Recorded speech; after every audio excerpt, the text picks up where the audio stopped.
Bom dia. Boa tarde.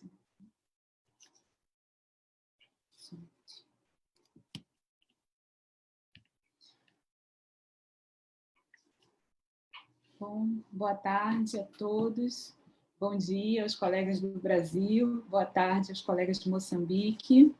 Vamos iniciar o evento. Vocês me ouvem bem? Perfeito? Obrigada, Patrícia. Bom, eu vou começar com a apresentação da professora Patrícia Teixeira dos Santos. Eu sou professora Kate Barbosa, da Universidade Federal do Amazonas. Eu estarei com vocês mediando esse evento hoje.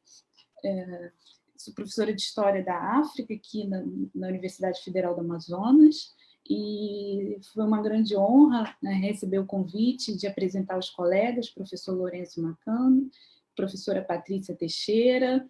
Então, vou iniciar com a apresentação da professora Patrícia Teixeira.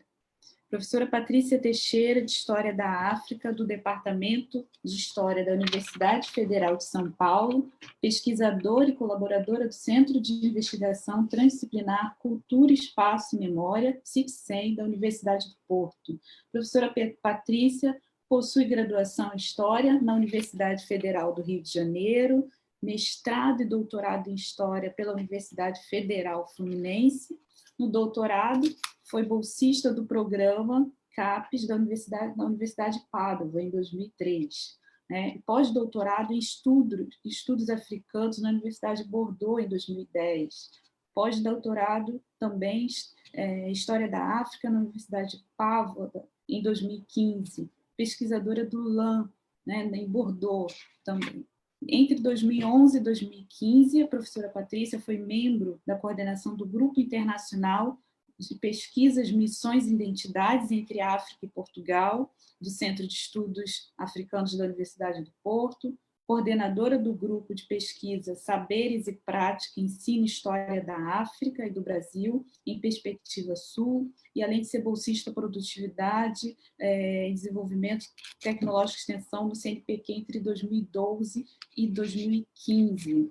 A professora Patrícia, além desse extenso currículo, tem experiência em pesquisas e orientação, né, na área de História da África, História Contemporânea, Religião e Sociedade na África Contemporânea, Islã na África, Catolicismo e História das Pastorais Sociais Afrodescendentes, Religiões Espiritualistas, Umbanda, Kardecismo, e no campo religioso brasileiro, Educação e Diversidade Cultural. Atualmente é convidada, pesquisadora colaboradora do Departamento de Estudos Africanos da Universidade de Delhi, onde vai publicar no próximo ano seu livro Fé, Guerra e Escravidão, que vai ser traduzido para o inglês e publicado na Universidade de Delhi no próximo ano. Então, além de vários livros, vou citar alguns, né, da professora Patrícia nos últimos anos. Em 2019, pela editora publicou, né, em coautoria com outros colegas, O Olhar sobre a História das Áfricas. Em 2016, Da Pré-História ao Século XV, né, um trabalho também na área de ensino de história. Coleção África e Brasil, em 2016, pela editora Positivo. E além do livro, que eu vou mostrar aqui para vocês, que eu tenho em mãos, né, Fé, Guerra e Escravidão, a edição brasileira, publicada em 2000. Perdi aqui o ano. Publicada no ano de 2013 pela editora da Unifesp, em São Paulo. Fé, Guerra e Escravidão, uma história da conquista colonial do Sudão, de 1881 a 1898. Então, professora Patrícia, agradecemos a sua participação neste evento. Fico muito feliz em fazer a sua apresentação. Agora eu vou seguir para a apresentação do nosso moderador, professor Lourenço Macano, professor associado do Departamento de Antropologia da Universidade Federal do Paraná, UFPR, realizou pós-doutorado no Departamento de Antropologia da Universidade Columbia, Nova York, foi professor visitante no Centro de Estudos, também na Universidade de Bordeaux, do Centro de Estudos Africanos, também da Universidade Eduardo Mondlane, Moçambique. Claro. Atualmente escreve sobre história social e política da antropologia em contexto de colonização portuguesa, sobre diáspora luso-asiática, presente sobretudo no Brasil. Etnicidade política são alguns dos temas do professor Lorenzo, colonialismo português em África, multiculturalismo e imaginações nacionais, outros temas também de interesse. Em 2007, um dos seus livros, O Dilema Multicultural, foi traduzido e publicado em árabe pelo Instituto de Estudos Hispanos Lusófonos da Universidade Mohamed V. Foi também membro da Associação Brasileira de Antropologia, entre 2017 e 2018, e o livro mais recente do professor Lorenzo é A Invenção do Assimilado, Paradoxos no Colonialismo em Moçambique, publicado pela editora Colibri de Lisboa em 2019. Então, além desse extenso currículo, desse interessante currículo do professor Lorenzo, a gente tem também inúmeras publicações em revistas brasileiras e internacionais. O livro Dilema Cultural, primeira edição foi em 2017, Religião e Etnicidade, um dossiê pela editora de Brasília, em 2014, A Tríplice Fronteira, outro também trabalho do professor, Espaços Nacionais e Dinâmicas Locais, pela editora Curitiba, em 2011, e aí segue apenas um pequeno resumo do extenso currículo do professor Lorenzo. Então, é um grande prazer também apresentá-los, professores. Tenho certeza que o evento será excelente. Meus cumprimentos aos colegas do Brasil, aos participantes do evento, os colegas moçambicanos, e passo a palavra para a professora Patrícia Teixeira Santos. O microfone está desligado, professora. Boa tarde e bom dia. Essa dimensão é muito rica e muito interessante, né?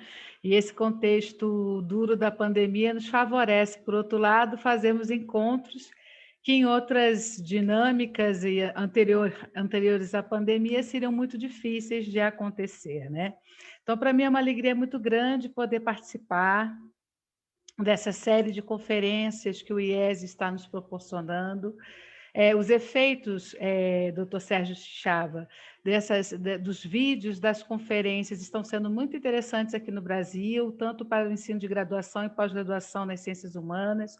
Então, eu quero louvar essa iniciativa que está indo muito além dos espaços de Moçambique, atingindo aí importantes interlocutores e possibilitando também que nós, que estamos no Brasil também, em outros países, possamos apresentar nossas reflexões e participar desse debate. Louvo essa iniciativa, parabenizo ao doutor Chava e a toda a sua equipe que participa da organização desse projeto. Saúdo aqui os dois queridos colegas, ao professor Lorenzo Macanho, que participa da minha trajetória, né, desde o início desde o primeiro ano do fim do meu doutoramento, vem acompanhando os meus caminhos acadêmicos e os meus caminhos também como docente aqui no Brasil, nessa desafiadora tarefa de construir história contemporânea com ênfase nos estudos africanos aqui. E saúdo a querida professora Kate Barbosa, é uma pesquisadora muito séria, que tem uma abordagem muito rica e interessante nos estudos da área da saúde, que tem feito interfaces interessantes e importantes com a história recente também de Moçambique, tem feito aí um trabalho valoroso de orientação, de graduação e pós-graduação, e isso é muito importante da gente ressaltar, né? A importância de, nesses espaços, a gente também apresentar colegas que estão fazendo aí um duro trabalho de levar o ensino e a pesquisa em condições adversas e que estão aqui hoje podendo ser conhecidos e a gente poder futuramente, quem sabe, ouvir também as reflexões da professora Kate. Bom, o tema que eu vou apresentar para vocês é fruto de uma trajetória de mais ou menos 20 anos de pesquisa que eu tenho sobre o tema específico do que teria sido a história do chamado condomínio anglo-egípcio ou do Sudão anglo-egípcio, né? E eu entrei nessa pesquisa porque eu já participava na área de História Contemporânea na Universidade Federal Fluminense de um importante grupo de trabalho de discussão com o professor Daniel Arão Reis Filho, que foi professor e que foi cooperante em Moçambique nos anos 80, né, durante um determinado período da história de vida dele, né, ele teve uma atuação universitária, né, e esse professor, ao voltar para o Brasil, não se esquece dessa experiência e resolve retomar e apoiar pesquisas de história contemporânea com ênfase nos estudos africanos. Eu sou dessa primeira geração de pesquisadores que vem nessa perspectiva de olhar para espaços mais avançados, espaços que suscitam temas e debates interessantes. E à época, né, nós havíamos conversado e tenho feito a trajetória desde então como docente e pesquisadora, de observar essa história do Sudão, da antiga República do Sudão, que a partir de 2010 é um país que se subdivide, você tem o Sudão e o Sudão do Sul. Há histórias recentes marcantes, infelizmente, pela dramaticidade dos conflitos civis dentro do país, conflitos que marcam justamente essas disputas de representatividade de diferentes indivíduos, diferentes vozes e projetos políticos num país que já foi o maior país em extensão territorial do continente africano e que tem uma história bastante singular e difícil, e que, ao contrário do que o tema suscita, eu acho que deveria convidar mais e mais pessoas para contribuírem com esse debate, né?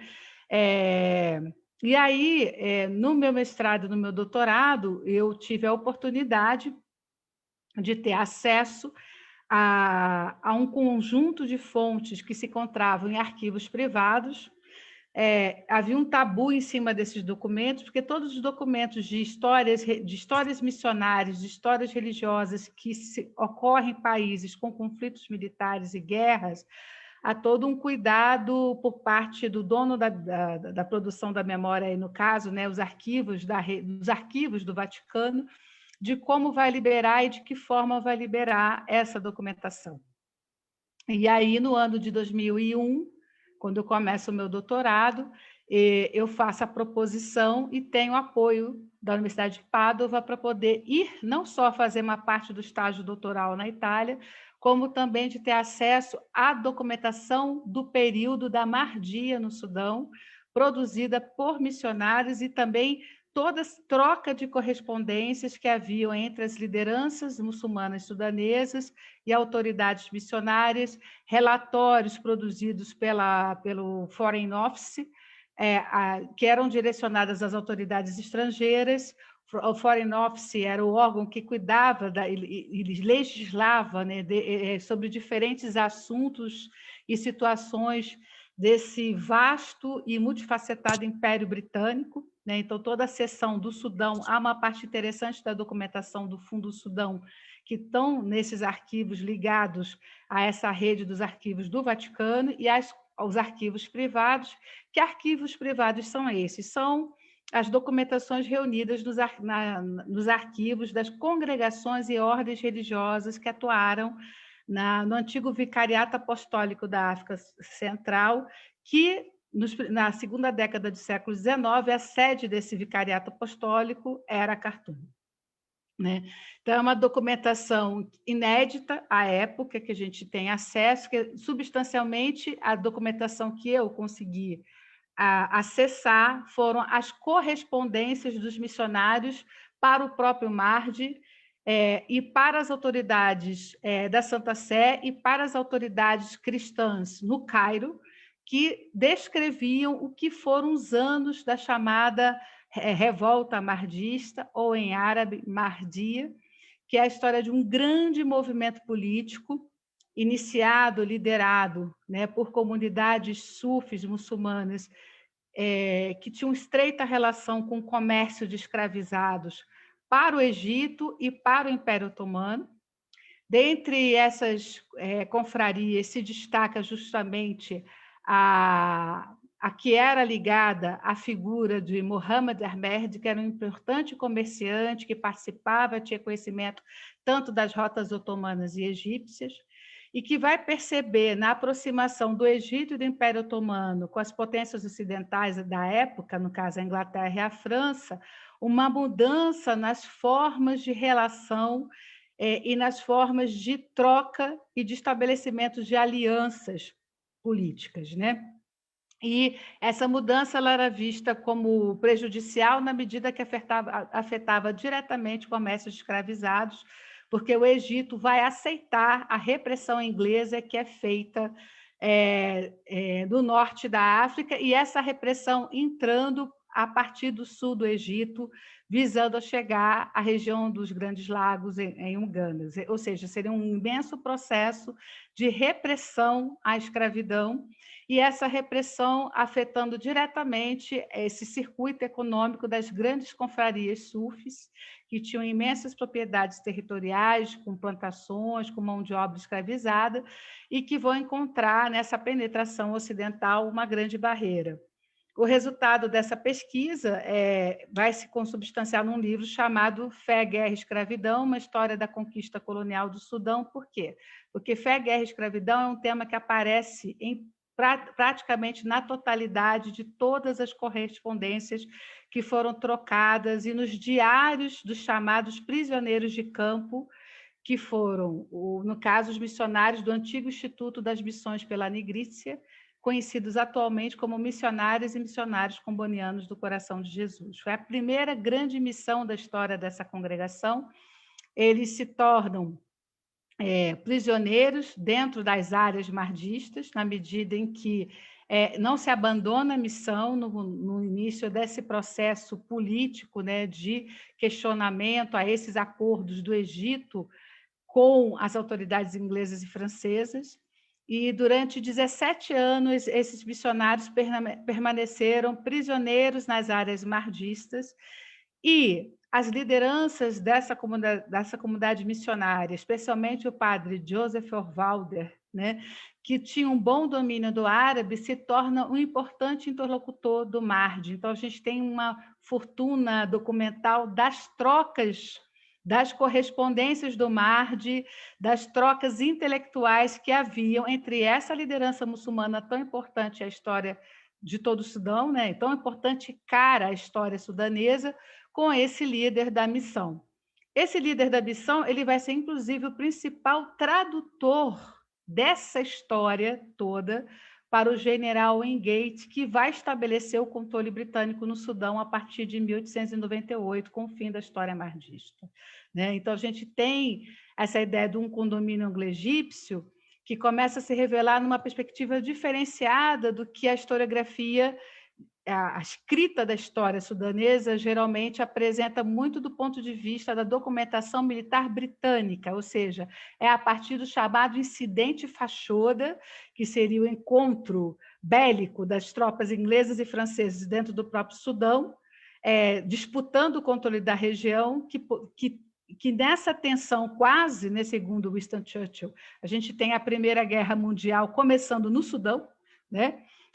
A gente tem no incidente Fachoda o grande evento dessa história colonial sudanesa. E, na verdade, com a documentação missionária, a gente tem um deslocamento desse marco para bem antes desse período, que seria justamente para 1881, quando, de fato, começa a expansão do controle dos aliados, dos Ansar, né, das populações e das confrarias sufis que se unem em torno do Mahdi para se estabelecer um freio à penetração inglesa e francesa e para se estabelecer o que eles acreditavam e buscavam formar, que era um Estado Islâmico baseado na aliança e no estabelecimento de contratos verbais e contratos escritos com os diferentes povos sudaneses. A partir dessa documentação missionária, também a documentação militar registra, né? A gente tem como primeiro grande conflito contra os ingleses e franceses um grupo de soldados de origem Shilluk combatendo os ingleses. Né? Então, a gente começa a perceber, a partir da documentação missionária, todo um exercício das lideranças muçulmanas comerciantes do norte, da região norte do Sudão, em alianças com populações do sul, dessa chamado sul sudanês, que é uma área vastíssima que vai até o norte do Quênia, em torno do combate dessas forças militares que entravam em coalizão, muitas vezes, para se fazer a repressão e, ao mesmo tempo, estabelecer os regimes de trabalho contratual forçado e de controles de terra, né?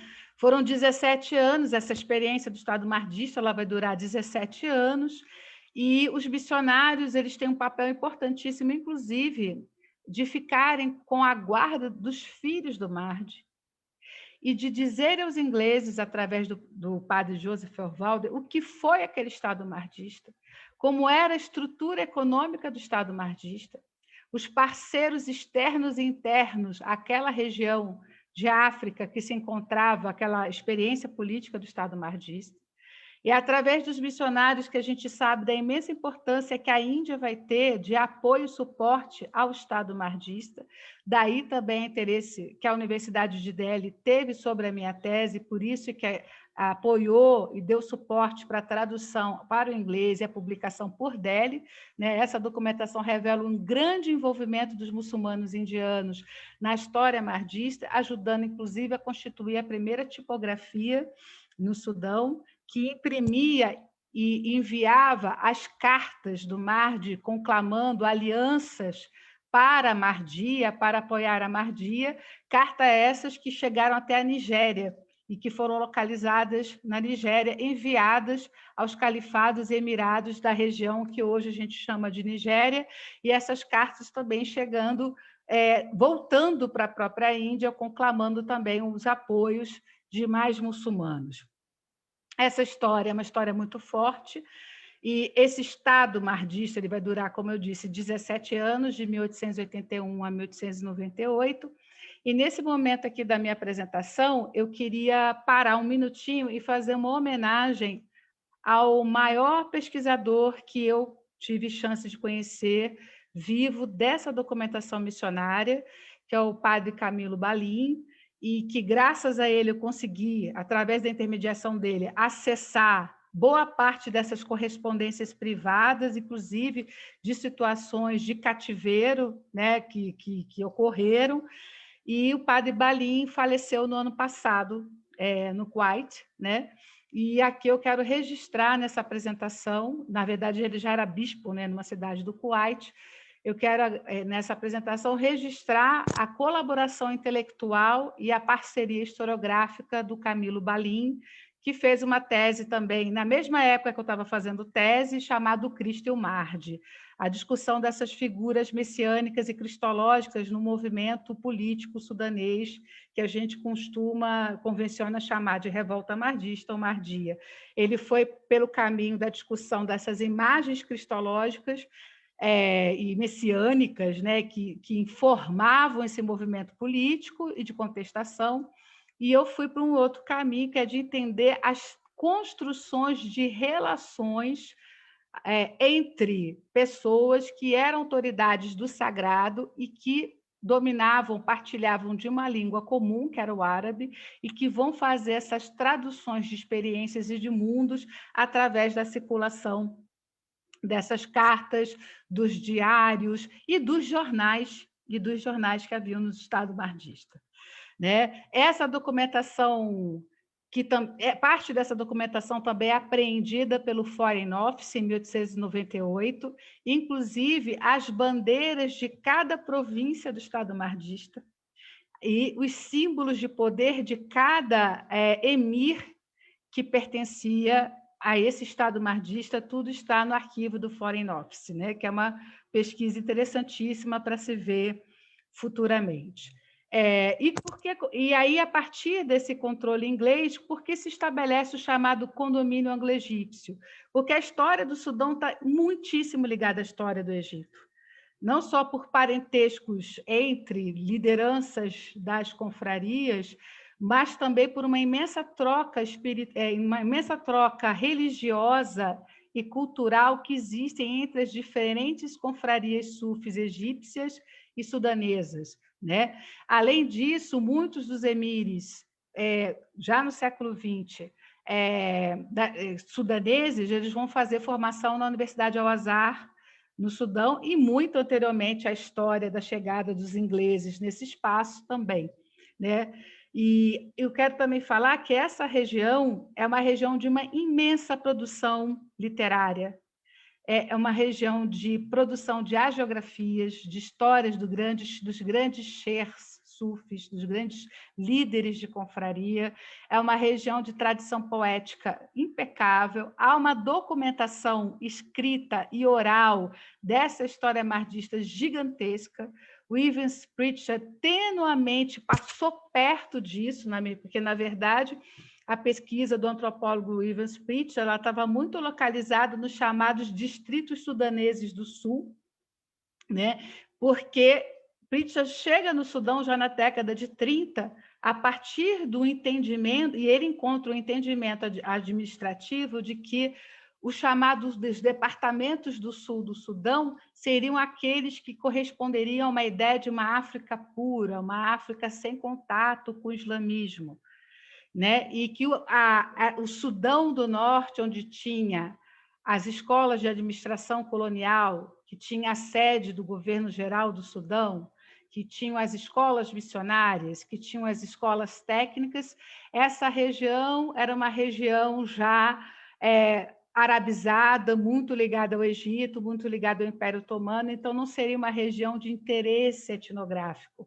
Não havia uma humanidade propriamente a ser descoberta nesse espaço, e sim nos chamados distritos do Sul, que estariam justamente sob controle missionário, né? Então, na verdade, o Evans Pritchard participa da construção de uma narrativa colonial de um Sudão homogêneo, um Sudão que o tempo não passa, um Sudão cíclico totalmente em torno das atividades pastoris, então toda a questão da história do boi, do estudo do boi, quando, na verdade, ele mesmo era interpelado o tempo todo pelas lembranças do Estado mardista, mas por uma questão de escolha, né, intelectual, essa memória ela constantemente é editada em nome de uma história, de um processo de se afirmar que há uma essência africana, e essa essência é provada pelos Nuer, que são essencialmente um povo rural, né? E a gente sabe também da história dos Nuer com o Mardi, né? Então, é muito interessante que, inclusive, os informantes do Evans Pritchard, né, os padres do Instituto das Missões pela Negrícia, que vão recebê-lo no Sul, porque eles eram os responsáveis das missões e da administração da vida missionária no Sul, muitos deles haviam sido prisioneiros do Mardi. E muitos deles o acolheram nos seus espaços missionários, tendo tido essa história da Mardia. Somente no início da obra dos Nuer, que muito por cima ele vai se referir à história mardista, e depois ele entra dentro desse grande projeto do Wingate de construir uma história de um Sul homogêneo, essencialista, totalmente vocacionado ao mundo rural, ao culto do boi, sem liderança política. Então, é uma etnografia que tira toda a possibilidade de guerreira e transformadora dessas populações, reafirmando o nomadismo como sinônimo de erraticidade, né? Porque na experiência mardista se percebe que o nomadismo tem múltiplos outros significados do que necessariamente uma visão de erraticidade, né?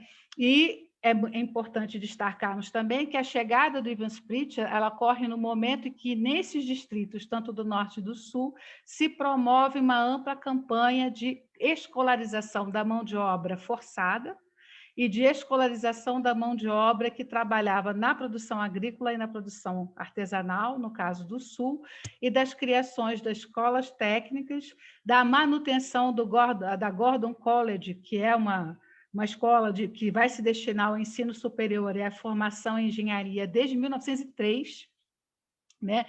Então, de fato, os missionários estão atuando nesses diferentes distritos, mas com propósitos muito diferentes. Inclusive, nos distritos do Sul, era vedado o ensino do árabe, era proibido o ensino do árabe e era reforçado o ensino do inglês. E nos distritos do Norte, o árabe era amplamente utilizado e a língua da administração é a língua árabe. Então, só para dizer, então, que a minha apresentação tem por título esse tema, Educação, Religião e Espaço Público, da Educação Missionária, criação do Centro Africano Islâmico em Khartoum. Por que espaço público?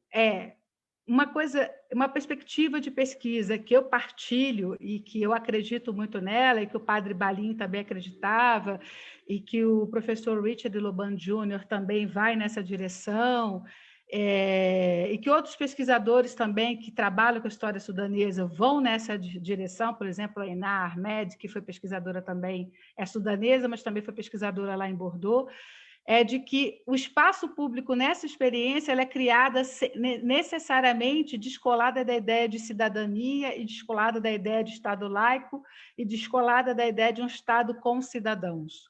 Né? O espaço público é o espaço da criação de políticas normativas para uma experiência colonial que se imaginava homogênea, para uma experiência colonial que se imaginava normatizadora e criadora, sim, de uma nova ordem.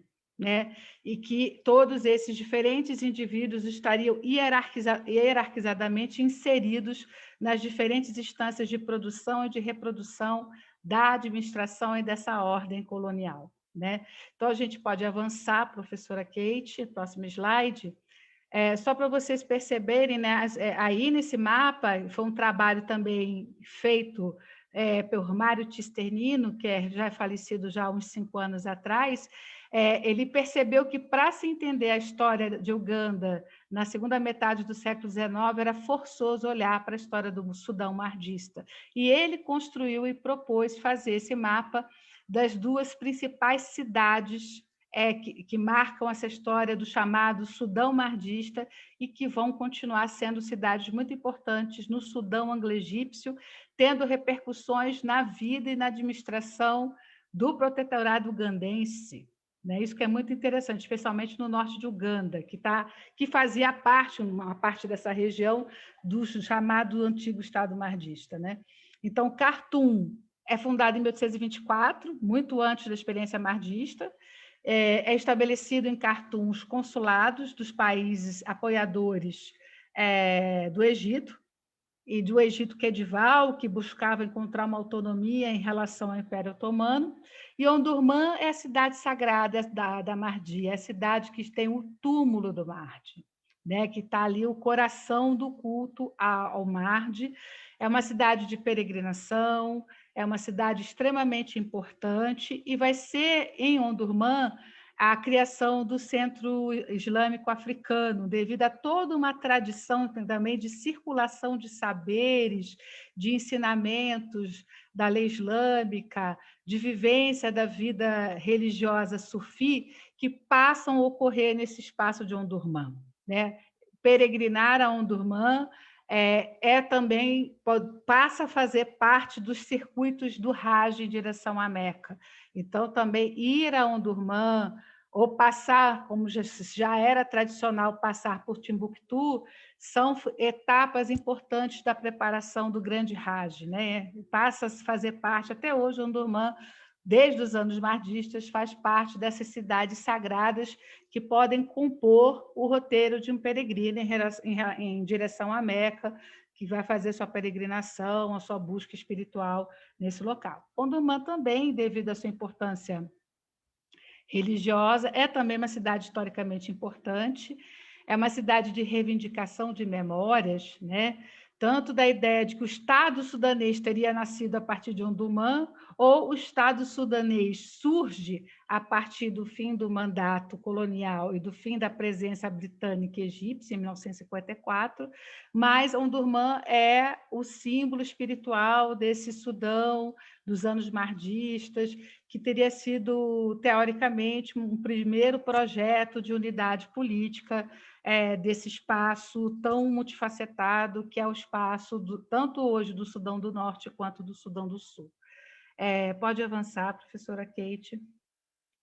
Nós temos aí, eu peço desculpas à resolução das fotos, que são justamente o seguinte, né? As missões, no caso, a primeira foto é de um deslocamento de uma das missões que consegue fugir do controle mardista, que vai para o sul do Egito. Esse sul do Egito hoje foi incorporado ao Sudão, faz parte do Sudão, mas à época, em 1894, Gezira fazia ainda parte do sul do Egito. Tá bom? Então, essa é a foto que eu consegui e que foi reproduzida no meu livro, do arquivo fotográfico comboniano, que vale a pena visitar para a história sudanesa e também para a história das áreas que os missionários combonianos estão presentes em África. Então, quem pesquisa também história moçambicana, história recente de Moçambique, há informações e imagens muito interessantes nesse arquivo em Roma. A ideia, a segunda foto, desculpa, professora Kate, se pudesse retornar. A segunda foto é a ideia de uma missão fértil, né? De uma missão que nasce em crianças. Isso é um debate enorme, porque, no caso das experiências sudanesas, o número de convertidos era muito baixo, e as missões, na verdade, se tornavam mais um poder regional, coexistindo com outros poderes regionais e fazendo alianças com lideranças locais, né? Então, os missionários eles eram entendidos como chefes de comunidade, assim como os outros chefes que haviam. E vai ser nessa condição de chefes, e muito mais do que religiosos, que esses missionários conseguem ter interlocuções importantíssimas com os muçulmanos, né? Os muçulmanos e os não muçulmanos que participaram do Estado Mahdista. Pode avançar, por gentileza. Essa é a foto também da colônia escravista de Gezira, que é a ideia, né, da disciplinização do trabalho e que vai ser muito importante no período do condomínio anglo-egípcio, de como um parâmetro do trabalho forçado para os regulamentos de trabalho forçado, porque é uma colônia que tem trabalhadores, vamos dizer, os trabalhadores que também são os catecúmenos que vivem nessas missões. E uma série de dispositivos e de formas de interação desses missionários com esses catecúmenos vai ser importante nessa construção dessa legislação britânica das diferentes formas de trabalho e de apropriação do trabalho, né, dessa mão de obra nos diferentes espaços sudaneses, especialmente para os distritos do sul, né, o parâmetro do que deveria ser a exploração da mão de obra em espaços religiosos. Essa é de uma missão católica, mas posteriormente também vai ser parâmetro para as missões protestantes. O que é muito interessante que, com essa foto, eu quero trazer uma ideia fundamental, né? Que para se movimentar nesse espaço público, ter voz, fazer negócios, contratar trabalhadores forçados, participar da legislação colonial, dar dinamismo a essa administração indireta, vai se construir um campo de circulações de práticas e de entendimento que ser católico ou ser cristão, a gente até pode estender isso para as missões protestantes, está muito longe nessa experiência de ser uma pertença religiosa e um caminho espiritual de vida interior ou comunitária de fé. Ser cristão ou ser católico nesse espaço passa a ser entendido como um comportamento, como hábitos, a ideia de hábitos que Bourdieu trabalha, eu gosto muito dessa ideia, né?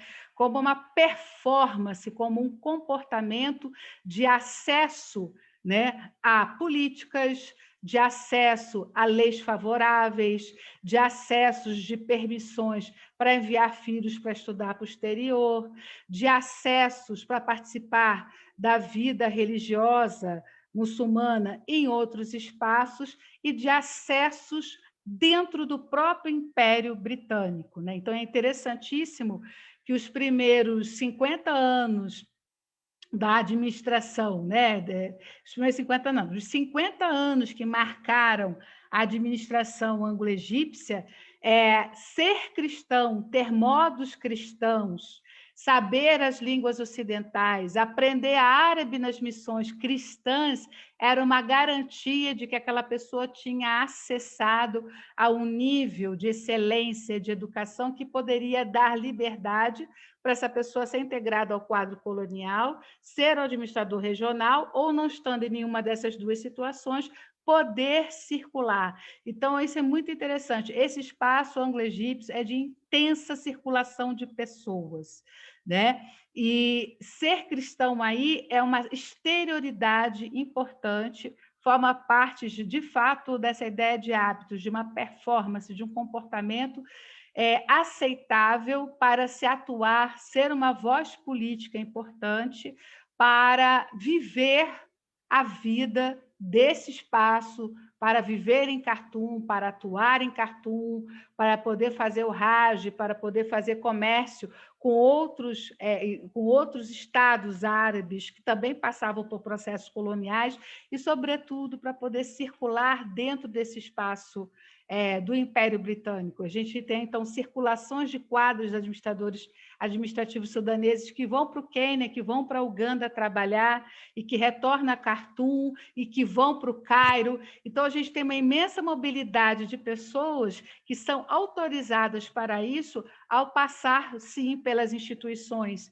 de ensino técnico ou as grandes escolas missionárias, que vão estabelecer a ideia de que você adquirir modos cristãos te habilita a uma vivência de um espaço público que não é o Estado-nação independente, não é o Estado-nação liberal, mas é o Estado colonial e é um Estado que faz parte de diferentes outras experiências de Estados coloniais que são englobados no Império Britânico. Isso é muito importante. Então, quando eu falo do espaço público, eu estou falando de um espaço público que não é pensado em termos de sociedade cidadã com sociedade civil atuante, mas de espaços coloniais e que tinham indivíduos que tinham uma possibilidade de circulação e de acessos que outros que não partilhavam desse hábitos, dessas performances, dessas licenças e desses diplomas não poderiam ter.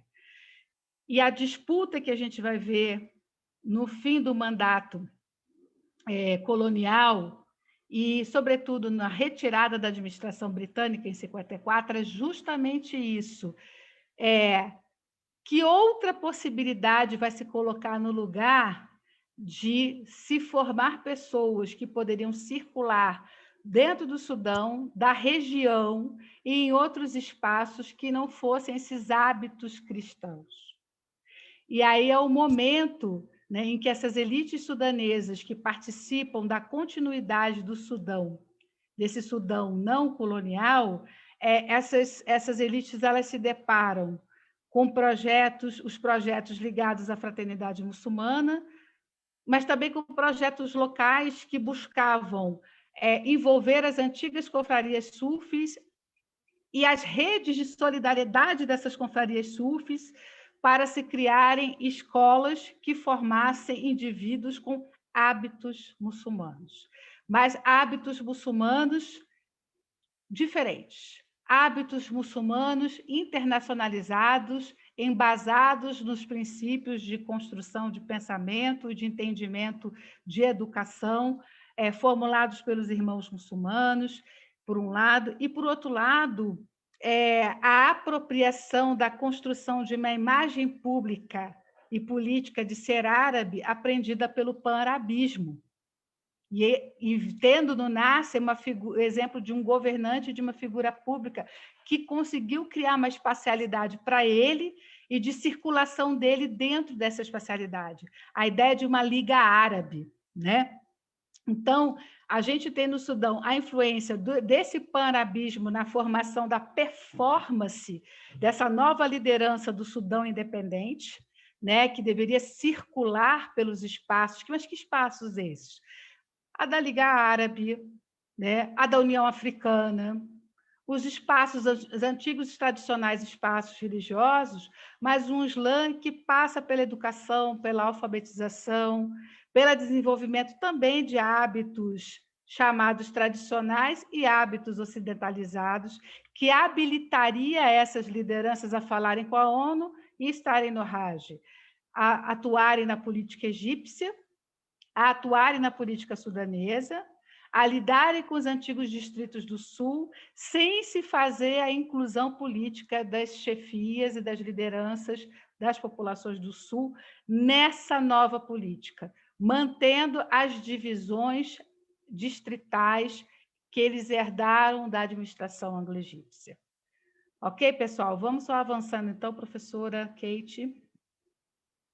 Essa é a capa do livro que a professora Kate generosamente apresentou, né? Fé, Guerra e Escravidão, uma história da conquista colonial do Sudão. Por que uma história? Porque essa história ela pode ser contada de diversas formas e riquíssimas formas, né?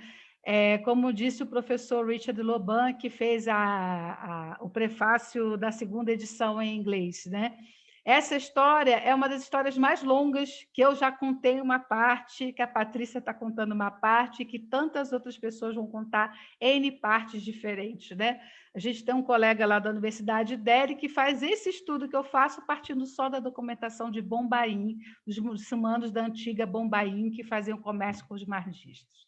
Então, a gente tem aí uma circularidade, né, muito grande de fontes, é uma história que tem muitos textos e que circularam muitos textos em diferentes línguas. E a tradição oral fenomenal que marca, né, os relatos das guerras e das batalhas. Se der tempo, a gente ainda fala disso, mas eu estou preocupada com o tempo. Então, vamos avançando, professora Kate. Então, a construção do condomínio anglo-egípcio, o controle da mão de obra nas missões, como eu já falei anteriormente, acabei antecipando, né? vai se tornar um modelo de como se deve ser a gestão dessa mão de obra, né, nos espaços agrícolas, a partir do referencial construídos pelos missionários, sobretudo por conta já das críticas do Tratado de Versalhes, de que a condição do trabalhador forçado era análoga à escravidão. Então, o modelo da ação missionária no trato com esses trabalhadores no campo vai ser estabelecido como uma resposta à crítica às condenações do Tratado de Versalhes. Vamos avançando. E aí, justamente, a gente tem, na década de 30, né, a grande expansão das chamadas escolas agrícolas, das escolas artesanais. Essa é já no sul, em Loa e em Gulo. A primeira a foto da direita, que está o missionário com um grupo de estudantes mais velhos. Geralmente, os estudantes mais velhos se tornavam os instrutores. Isso é uma escola artesanal no sul do Sudão, em Gulo, do povo Gulo.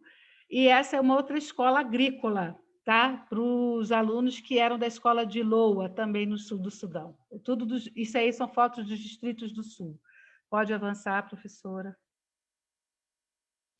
Aqui também, né, são os alunos em atividade física, nessa ideia de que não havia uma apropriação do corpo desses trabalhadores em formas análogas à escravidão. Então, essa foto vai dizer, não, aqui se desenvolve os talentos físicos e também a sede da escola da missão de Gulo, né? Esses prédios eles eram altamente bem construídos e fortificados. E se a gente for numa longa duração desses prédios missionários, da construção desses prédios missionários, é a ideia de missão fortaleza, né? Na medida em que se percebia que seria muito difícil converter-se pessoas, a missão ela tem que ter uma aparência em que ela passa a ser respeitada pela sua suntuosidade e vista como mais um poder regional. Por favor. Essas são aí que sob as lentes, né, a produção missionária das imagens do Sudão anglo-egípcio. Então, eu queria dizer que é uma coisa muito específica da história italiana e muito interessante, que a fotografia missionária ela antecede a fotografia militar. São os missionários que preparam o exército italiano a fazer fotos. Inclusive, os missionários e missionárias italianos eram instrutores de fotos dos fotógrafos militares, né? Então, esse sul do Sudão, essa narrativa de uma terra idílica, de um povo puro, com as suas missões preservadas, mais direcionadas ao culto ao coração de Jesus, né? O culto ao coração de Jesus era um culto muito específico. Ele é um culto que resguarda a ideia de uma unidade da igreja. Mas que igreja é essa? Não é a igreja da primeira metade do século XIX. É a igreja a partir de 1890. Sobretudo, é a igreja a partir do papado do Papa Leão XIII, em que já tinha feito concordatas e aceitado a criação do Estado italiano, mas que se coloca como universalista e que busca construir, diferente dos outros períodos históricos da Igreja Católica, não mais uma coligação de igrejas nacionais ligadas ao Bispo de Roma, mas a ideia de uma igreja universal, na medida que essa igreja não tem mais territorialidade, ela não tem terra, mas é uma igreja universal sob a liderança do bispo de Roma. Então, o culto ao coração de Jesus passa a representar essa nova imagem do papado, né?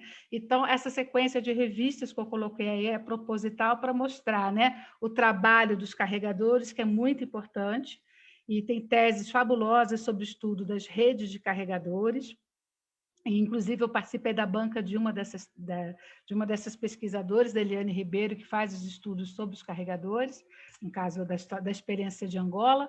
Aqui, no caso do Sudão, né, seria justamente a importância do controle e da disciplinarização dos carregadores que eram feitos pelos missionários, o controle da arte da guerra, né, a guerra para a defesa e não para o ataque, né, e todos unidos ao culto do coração de Jesus, a essa igreja universalizada, né? De uma igreja que não tem terra, mas que conta de ser o centro de todas as políticas coloniais de administração de pessoas. Por favor, Kate. Próximo.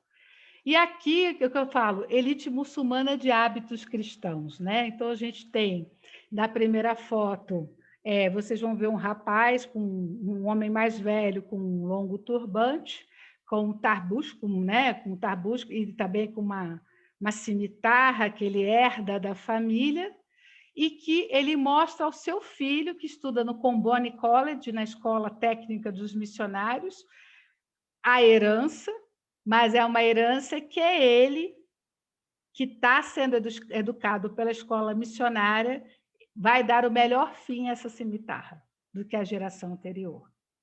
E essa outra foto é do Said Ismail al-Mahdi, al-Shari, que vai ser governador do Sudão, né, justamente nos anos 30, que é de família muçulmana e que é o maior orgulho da Combone College, né, o maior orgulho e honra da escola, né? Quer dizer, um muçulmano tão bem educado, tão hábil, né, nessa performance cristã, mesmo sendo muçulmano, que chega ao estatuto de governador-geral do Sudão. E na próxima foto, que ainda é mais interessante nesse discurso para a gente ver, é o sobrinho do Mahdi, que foi educado pelos missionários, indo visitar Winston Churchill.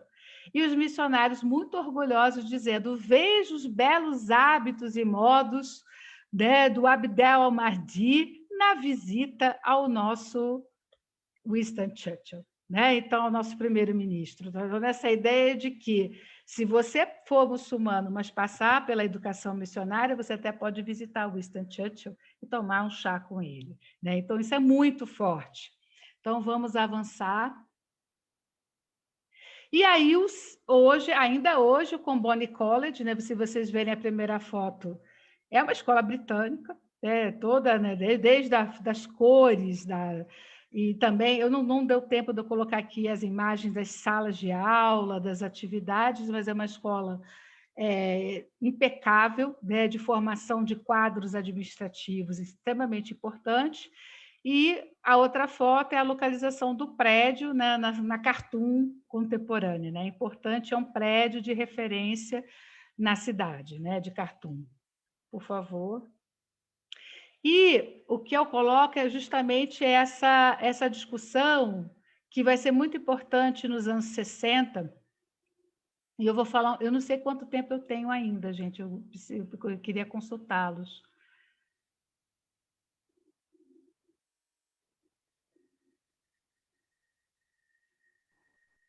Você tem mais... Já passou um pouquinho dos 5 minutos, Patrícia. Tá, então, tá, vamos lá. Então, eu só queria pedir para voltar a foto da Universidade Internacional Islâmica, né? Então, o Centro Islâmico Africano vai ser criado em que contexto? Em que contextos, né? Já o contexto do segundo governo pós-fim do mandato colonial. Eu não uso o termo pós-colonial no caso do Sudão, não dá. Não dá, depois a gente até pode discutir por N motivos, porque eu não acho seguro e eu acho muito complicado. Acho que é uma categoria que não explica, não cabe, não é funcional para a gente entender o que ocorre aqui, né? mas o Centro Islâmico Africano vai ser criado na segunda geração que vai governar o Sudão, que já é o período do presidente militar Nimeri, que tinha no Nasser essa figura, né, de um exemplo, de uma performance pública, de um governante árabo-africano, né, que sabia falar com a Liga Árabe, que sabia falar com a União Africana, que interpelava a ONU, que questionava Israel, que mantinha o controle sobre os distritos do Sul, que esses distritos do Sul teriam que ser tutelados, sim, pelo governo do Norte, né? Mas a ideia de Nimeri, a partir de Nimeri, sobretudo no período de Nimeri, assim, as ideias e os movimentos eles não são coincidentes no espaço do tempo, né? Em 66, os irmãos muçulmanos, a fraternidade muçulmana, não participava mais do governo do Nasser, muito pelo contrário, né? E em 66 a gente tem um Egito que teria já passado por conflitos de Israel e que vivia uma profunda crise, né? É um Egito pós-guerra dos 6 dias, com uma série de problemáticas e com uma série de questões, por exemplo, como a expulsão dos judeus egípcios. Muitos desses judeus egípcios migrando para o Brasil. Isso é uma outra conjuntura. Mas no Sudão chega essa perspectiva da fraternidade muçulmana da década de 30, 40, né, sobretudo através da figura, da mais proeminente figura dos irmãos muçulmanos egípcios, que foi Said Qutb, né, um intelectual que vai fazer o seu doutoramento em economia nos Estados Unidos, que faz uma tese interessantíssima sobre sociedade de consumo e produção de supérfluos, né, e que volta para o Egito dizendo justamente isso. Essa é a modernidade que a gente quer, viver com a história dos outros e com essa história que não é nossa, e propor, na perspectiva de quem só passou por educação colonial de alto nível, como ele e como a geração dele passou, poderia pensar, de que se é para formar hábitos modernos de performance, circulação e de produção, e, sobretudo, de avanço, por que não olharmos para uma história que é comum nossa, que é a história do Islã, mas uma história do Islã que me permita uma habilidade de circulação no mundo muçulmano, não só no mundo muçulmano árabe, mas que me permita também uma interlocução com as antigas potências coloniais e com a nova ordem política internacional. Então, o Centro Islâmico Africano ele vai ser criado e vai dar a base, em 1992, para a criação da Universidade Internacional Islâmica. Tá? Aí a gente tem uma grande mudança de sentido e de objetivo. O Centro Islâmico Africano formava lideranças religiosas, sim, mas, sobretudo, tinha a ideia de se formar lideranças políticas que tivessem no Islã e referenciais muçulmanos sob a interpretação de uma modernidade política, e não de conservadorismo, não de fundamentalismo, gente. É sob a interpretação na chave de uma modernidade política, condições de circular e de se fazer representar em seu espaço e fora do seu espaço.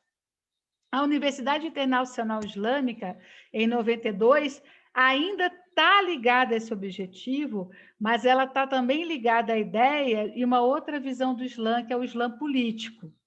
Né? Esse Islã político da década de 90 que a gente vê, sobretudo, o surgimento de movimentos que vão fazer uma outra leitura do Islã, uma leitura de rechaço das práticas ocidentais, uma leitura de volta realmente aos fundamentos religiosos, de uma interpretação mais, aí a gente pode dizer, fundamentalista da história religiosa. Né? Então, essa universidade coexiste nessa universidade essas duas perspectivas. Só que essas instituições, nos anos 60, eram instituições que recebiam amplo apoio dos estados, porque era necessário formar quadros que não eram mais os quadros do período colonial. Era o necessário e urgente formar quadros para atuação política imediata, atuação administrativa imediata. E hoje, essas universidades islâmicas, elas entraram em certo desprestígio porque elas estão muito na formação religiosa, nessa formação mais da busca de fundamentos, e não tem o apoio logístico desses estados, dependendo muito mais dos apoios das sociedades beneficentes muçulmanas e confrarias e doações de zacates de países muçulmanos ricos para o envio e sustento de estudantes nessas universidades. Curiosamente, essas universidades ganharam um sentido que não era esperado por elas, mas que vai ser capitaneado por essas universidades, de legitimarem lideranças muçulmanas em países que não tinham nenhuma tradição, ou que o Islã era muito periférico, ou que o Islã não era considerado um elemento importante de atuação na vida política, um elemento modernizador, né? Então, por exemplo, a gente tem brasileiros estudando na Universidade Internacional Islâmica, a gente tem angolanos, sei de vários casos de estudantes moçambicanos também nessas universidades, e que, de acordo com o peso político e econômico da sua comunidade muçulmana de origem, ou com capital de prestígio ou falta de prestígio, muitas comunidades muçulmanas querem que seus jovens se dirijam a essas universidades para ter um privilégio e uma força política que não se tem, por exemplo, por não se ter e por não ser herdeiro de uma rede de prestígios que são construídas em comunidades muçulmanas mais antigas, né? Então, eu quis partilhar com vocês essas reflexões, no sentido de que, quando se olha para a história sudanesa, se atribui muito um sentido de que o Sudão seria o berço do Islã político radical fundamentalista. Essa perspectiva existe lá também, mas existem outras histórias. E, geralmente, esses discursos são descolados de um estudo, de uma reflexão necessária dessa história colonial sudanesa. O Sudão foi o único caso na África de um condomínio anglo-egípcio, de um condomínio de duas entidades políticas muito importantes, de sobreposições de comunidades políticas e administrações muito distintas. E esse desconhecimento acaba corroborando para essa visão essencialista de que o Sudão é necessariamente uma terra de terroristas e fundamentalistas, o que não é verdade, né? E, muito pelo contrário, a gente perceber, através dessas histórias de formação de elites, o quão complexa é essa história do Islã, nesse primeiro momento, né? O quão complexo se escolhe a educação na ideia da formação de hábitos muçulmanos, justamente para se ter uma forma de atuação interna e internacional mais amplificada. Eu agradeço a atenção de todos e passo a palavra à moderadora. Muito obrigada, professora Patrícia. Passou apenas 4 minutos, desculpa de ter apressado. Bom, foi perfeito. Passar a palavra agora para o professor Lorenzo. Só um minutinho que eu vou interromper. Acho que o professor Lorenzo caiu. Vamos aguardar mais um pouco? Sim. Você quer apresentar os últimos slides, Patrícia? Sim, sim. Vou apresentar enquanto o professor Lorenzo... Aguardamos o professor Lorenzo retornar.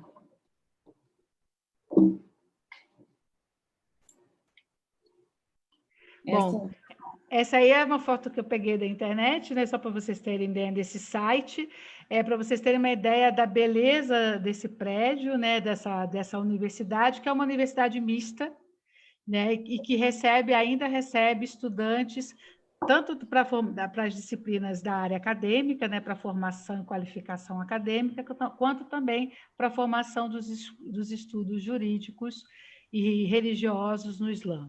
Pode passar outra imagem.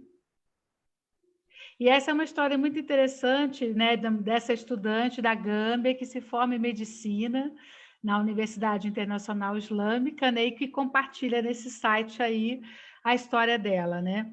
Eu queria dizer algumas palavras interessantes sobre o Sudão, né? O Sudão é um país com várias universidades públicas, no sentido que são universidades ligadas ao Estado, A mais importante é a Universidade de Khartoum. O sul do Sudão também tem universidades, né? E o que eu quero dizer é que há uma tradição intelectual importante nesses países.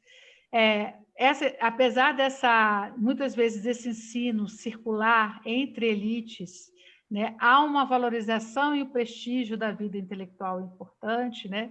E quando a gente tem a possibilidade de entrar nessas temáticas a partir do estudo das trajetórias das escolas e das elites, a gente percebe elementos de reflexão importantes que atravessam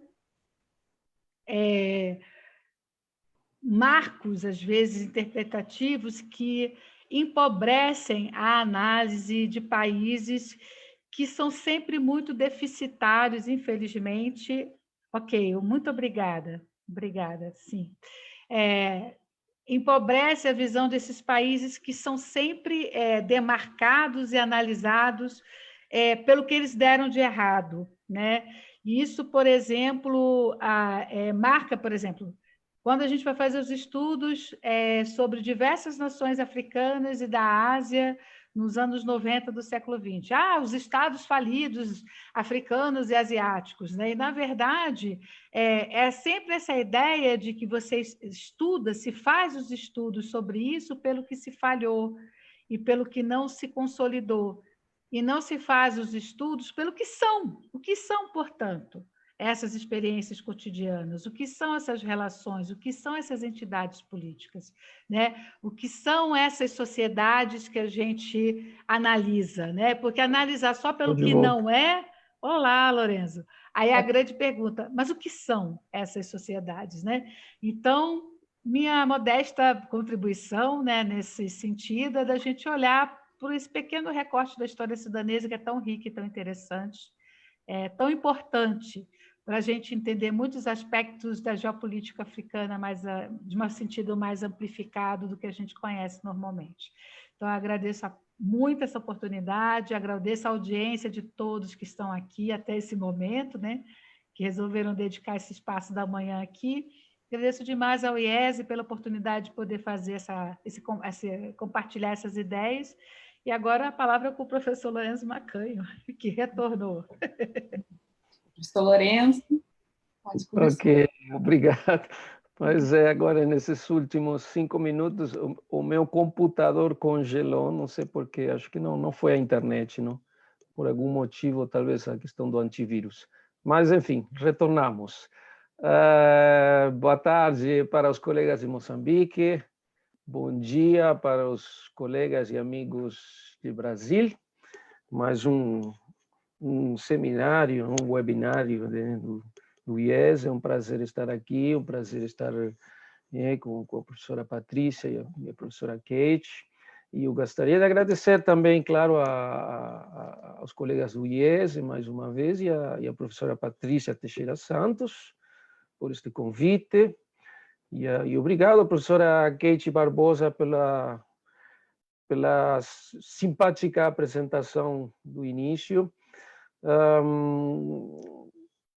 Ok, as apresentações já foram feitas, eu não quero repetir, né, mas eu quero, se vocês me permitem, né, acrescentar 2 palavras, porque eu acompanho há alguns anos o trabalho da professora Teixeira Santos, e ela inclusive já esteve em Moçambique, visitou Moçambique, fez pesquisas lá.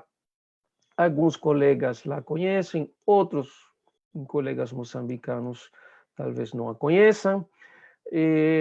Ela é uma pesquisadora reconhecida, mas eu quero ressaltar também aqui publicamente seu rol fundamental no campo do ensino e da extensão universitária. Além dos seus trabalhos como investigadora, ela é também uma professora que vem cumprindo um papel primordial para transmitir entre os jovens estudantes o gosto pela história da África, e eu considero isso muito valioso e queria complementar a fina apresentação que a professora Kate fez, complementar também isso, com estas palavras, uma parte também da trajetória da professora Patrícia. Bem, como vocês sabem, eu vou fazer alguns comentários que têm a ver certamente com o que acabamos de ouvir. Espero não me estender muito para deixar um tempo para o debate, acho que é 15, 20 minutos, não mais do que isso. Eu vou comentar também algumas questões que eu aprendi também a partir das leituras da obra, do trabalho da professora Patrícia. Este livro aqui, sobre Dom Comboni, Dom Comboni, profeta da África e santo no Brasil, que em breve terá uma segunda edição. E este livro, claro que vocês já acabam que será publicado em inglês, né? Como vocês acabam de ouvir. Então, eu vou fazer um comentário em relação a várias questões que eu aprendi, algumas que eu aprendi, né, a partir das leituras do trabalho da professora Teixeira Santos. Vocês sabem, em 2011 nasceu na África um novo país, né, a República do Sudão do Sul.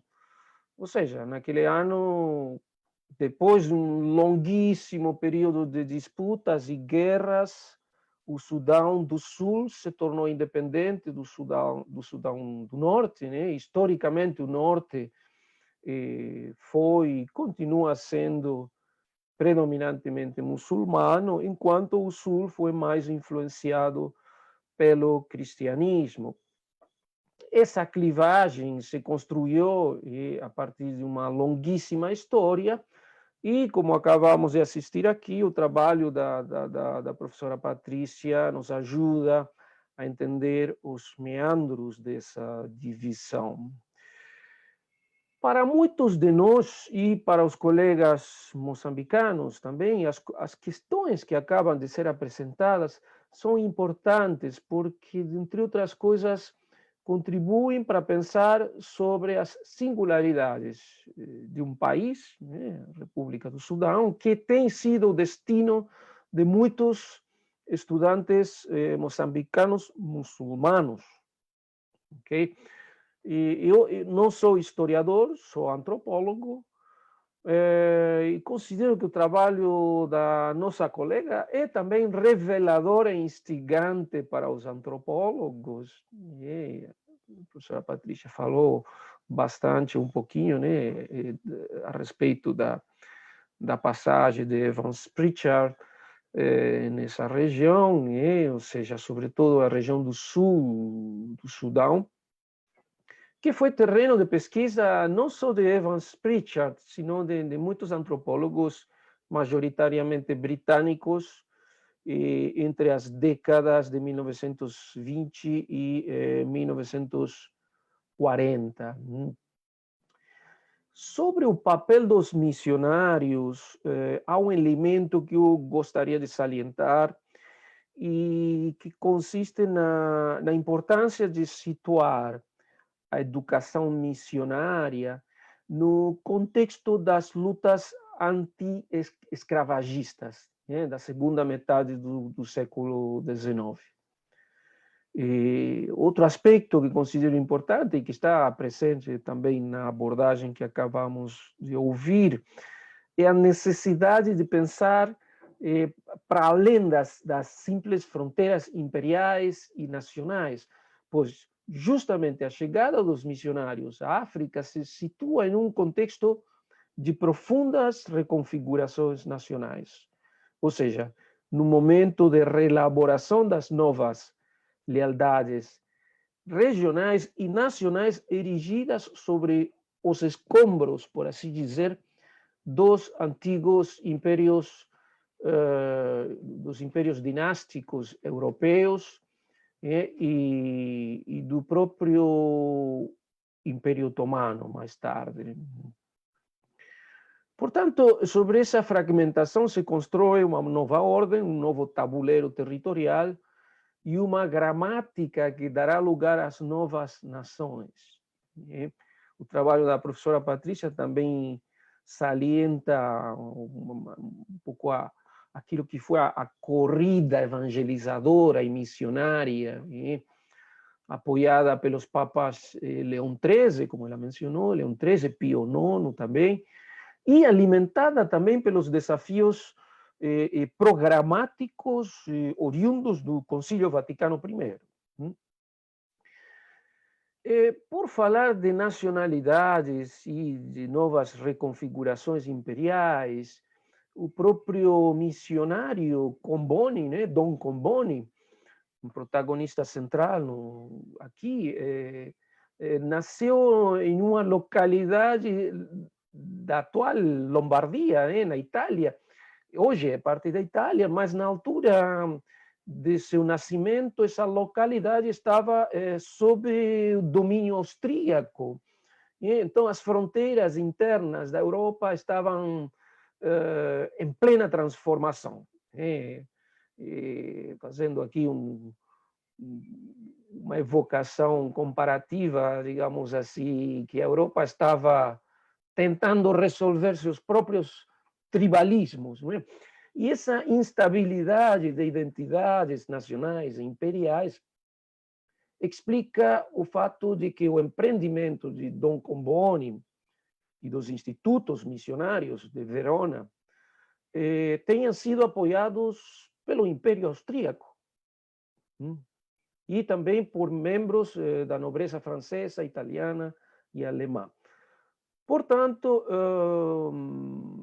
o trabalho da professora Patrícia Santos, com o trabalho dela, aprendemos, dentre outras coisas, que a geopolítica dos institutos missionários na África e a dos chamados vicariatos, né, dialogava tensamente com a reconfiguração do que viriam a ser os futuros Estados nacionais europeus. Mas, ao mesmo tempo, o trabalho aqui apresentado me parece que também nos obriga a relativizar a mera gramática do nacional, convidando-nos a interpretar outros tipos, a interpelar, né, outros tipos de linguagens e projetos civilizatórios.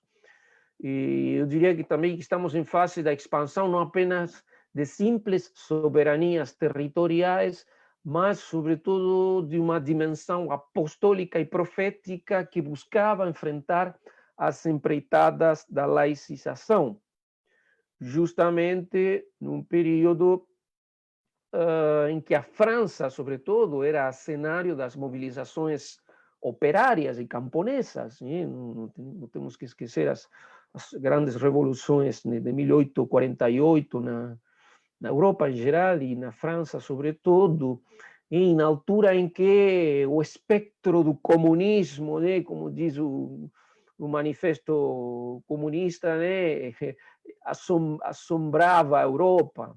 Né? Então, esse é um período importante para entender este contexto.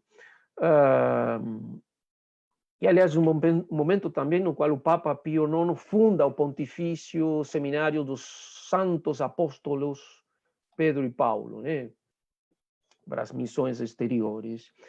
E, mais uma vez, o trabalho da professora Patrícia nos mostra que esse quadro institucional será fundamental para o próprio Comboni, né, que funda em 1870 o Instituto das Missões para a Nigrícia, né, como acabamos de ouvir aqui. Portanto, havia um elemento de regeneração e um imperativo de uma regeneração que, segundo esses missionários, passava por África. Enquanto os antigos impérios dinásticos da Europa se dissolviam, a África se convertia num novo cenário de disputas. Então, a investigação da professora Patrícia nos fornece múltiplas chaves para entender os desafios daquele novo contexto. E na altura em que os missionários combonianos chegam ao atual Sudão, a Santa Sé abraça, junto com outras potências da Europa Ocidental, as políticas anti-escravagistas. Mas a tarefa, certamente, e no caso dos combonianos, a tarefa não será fácil, porque, como acabamos de ouvir aqui também, os missionários terão que lidar com as elites locais sudanesas, bem como com as autoridades turco-egípcias que administravam aquela região africana, pelo menos entre as décadas de 1870 até 1880, quando estoura a revolta mahdista. Então, como mostra o trabalho aqui apresentado, na África, um dos desafios fulcrais dos seguidores de Dom Comboni foi a evangelização dos muçulmanos, na área de intervenção do Instituto das Missões para a Nigrícia. Mas esse objetivo não foi tão bem sucedido, não sei, me parece a mim, eu interpreto isso a partir da leitura do trabalho da professora Patrícia, e talvez esse ocaso, por assim dizer, da empresa comboniana no Sudão tenha a ver justamente com o início da revolta mahdista, iniciada em 1881, e aliás que coincide, não é, com o falecimento de Dom Comboni.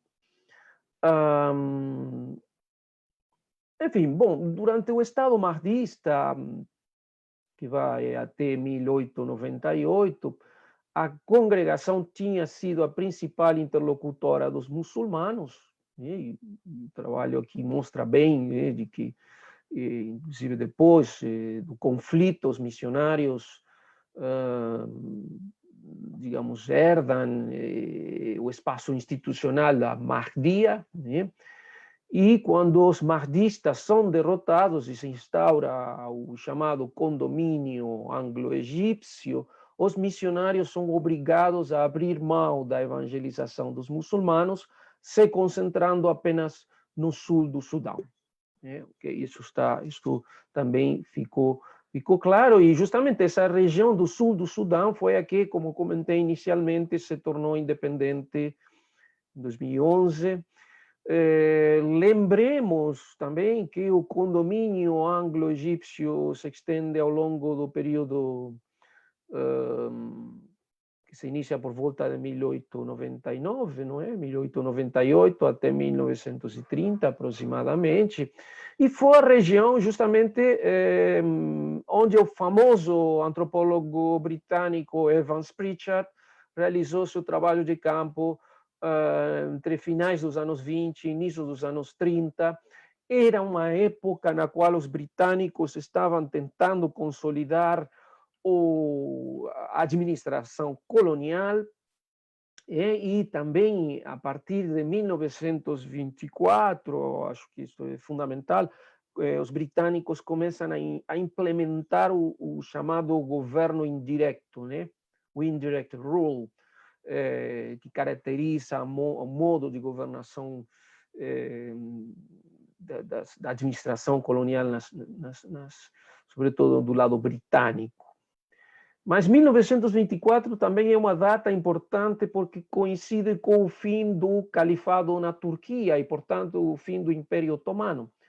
Certamente esse episódio terá imensas consequências em toda a região da África norte-oriental. Bem, eu já estou avançando para o final, mas antes gostaria de evocar um período, justamente um período que tem a ver com o que a professora Patrícia falou já no final, né, da sua apresentação. E queria, inclusive, colocar algumas questões ou perguntas, porque a essa altura talvez seja demasiado óbvio dizer que é impossível falar da história e da política do Sudão sem se referir ao Egito, isso está mais do que claro. E foi justamente no Egito onde surgiram as primeiras empreitadas anticolonialistas com uma linguagem explicitamente islâmica.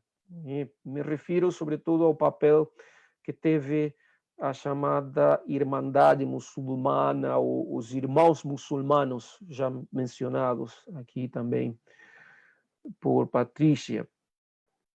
E não é um acaso também que, após o fim do califado, essa associação tenha começado a tomar forma em Egito por volta de 1928, por intermédio de um importante intelectual chamado Hassan al-Banna. A partir daqui, me parece importante também fazer uma distinção entre pan-islamismo, implícito, certamente, na empreitada de Hassan al-Banna, né? E o pan-arabismo, ou seja, por um lado, o pan-islamismo vinculado ao ressurgimento islâmico dos irmãos muçulmanos no Egito, e por outro, o surgimento de um pan-arabismo vinculado aos imperativos de um nacionalismo onde a religião não tinha necessariamente um papel central. No caso do pan-arabismo, uma das figuras centrais, creio, e também mencionada pela professora Patrícia, será o próprio Nasser, né? E eu gostaria de perguntar o que a professora se estendesse um pouquinho mais sobre essas questões que foram mencionadas um pouco no final, sobre os efeitos tanto do pan-islamismo como do arabismo na Constituição do Sudão, na Constituição como país, não é? Como identidade regional também, né? E também me pergunto se é possível ou não entender a história do centro islâmico africano e depois, posteriormente, da Universidade Internacional Islâmica, e entendê-los a partir dessa tensão, né? Essa tensão pan-islamismo, pan-arabismo. Claro, sabemos que a obra de Hassan al-Banna inspirou muitos jovens. Trata-se de uma obra que promove um revivalismo, um ressurgimento islâmico, que se inspira, sobretudo, na moral dos primeiros seguidores do profeta, né? Os chamados califas exemplares. Mas é importante dizer também que Hassan al-Banna atribui um papel extremamente importante à educação islâmica. E penso também nesses jovens moçambicanos que transitam um pouco entre Sudão e Moçambique, o que têm ido estudar. Eu não tenho dados quantitativos enfim, do corpus estatístico de quantos são, mas acho que isso nos interessa bastante. E é claro que mais tarde, já para o início da década de 1950, outro intelectual vinculado à Irmandade Muçulmana, o Said Qutb, também mencionado aqui, retoma os postulados da islamização da sociedade, né? Mas, neste caso, de uma maneira mais radical e exclusivista, que é a do seu antecessor, ou seja, no caso de Said Qutb, estamos perante um rechaço a qualquer governo ou lei humana, digamos assim. Trata-se de uma nova utopia, né? De uma utopia de um Estado islâmico no qual só pode vigorar a Sharia. Então, pergunto-me até que ponto estas ideias, como tensões, não como na sua maneira mais essencialista, são parte ou não do espírito programático da Universidade Internacional Islâmica. Enfim, são questões que eu coloco aqui um pouco como até para abrir o debate, né? Eu sei que é muito rico o trabalho da professora Patrícia Teixeira Santos. Eu até gostaria de fazer outras perguntas, mas prefiro me autocensurar para deixar também que os colegas que estão assistindo possam participar eventualmente. Ok, é isso. Então, acho que fui respeituoso do tempo. Obrigado. Foi perfeito, professor Lourenço. Obrigada. Professora Patrícia. Antes eu gostaria de comentar que os colegas que estão participando, os participantes, por favor, podem enviar no bate-papo ou as suas questões, ou após a fala da professora Patrícia, podem ligar o microfone, já que somos poucos, né? E fazer perguntas diretamente à professora Patrícia, ok? Professora Patrícia. Bom, Lourenço, agradeço por esse comentário excelente, né, que ajuda a contextualizar essa produção, né? Você veja, eu trabalho com essa temática desde 1997, né? E ainda hoje é fundamental assim a gente trazer uma série de contextos para poder ancorar a discussão da temática, né? Porque a gente acaba fazendo seleções de conteúdos e de processos, né? Para se pensar historicamente e a gente, às vezes, nessas seleções, perde histórias, perde ações que são muito interessantes para a gente pensar até em alguns limites e algumas possibilidades interpretativas de processos que a gente considera hegemônicos e muito interessantes, por exemplo, como a própria história do pan-africanismo e do pan-islamismo, né? Então, o que eu percebia na dinâmica da história, né, dessa história dessa elite sudanesa, que se considera e que, de fato, ela é reconhecida como árabe, tá? Isso eu quero deixar bem claro, né? Quando eu falo dessa tradição intelectual do Sudão, né? O Sudão, as universidades sudanesas, o ensino do árabe feito pelas universidades sudanesas é considerado um ensino de grande nível, né? O árabe que é falado do Sudão, as gramáticas de língua árabe feitas no Sudão são consideradas um trabalho de estudo linguístico e de ensino da língua de grande nível. Então, é uma região que constrói seu prestígio num outro espaço, com outros interlocutores, muito inserida no mundo árabe, né? A gente está falando de uma nação que lida com o Ocidente, sim, e o contato com as missões foi fundamental para a sua ocidentalização, mas ela é fundamental também para se recolocar no mundo árabe numa nova situação. Numa situação de nação com instituições acadêmicas, com política externa, e eu digo assim, por exemplo, a Universidade de Khartoum, ela forma forma quadros importantes para a área de informática e engenharia que vão trabalhar nos Emirados Árabes, né? Então, a Universidade de Khartoum se destaca pelos estudos das engenharias e da informática, por exemplo, que é algo bastante peculiar, né? Se fez uma estatística das instituições de ensino superior no Sudão, parece que são 48 universidades que atuam no Sudão, né? E que formando os mais diferentes quadros. O panarabismo não tem tanto efeito na vida das chamadas pessoas comuns, especialmente do Norte, porque esse momento histórico do discurso do Nasser é o discurso de um Islã como uma referência de passado comum, mas não como uma prática ou como uma gramática de poder que seria possível e execuível no espaço público. O pan-islamismo é que vai trazer, que vai propor mesmo que é possível viver no mundo, no Estado, de forma muçulmana.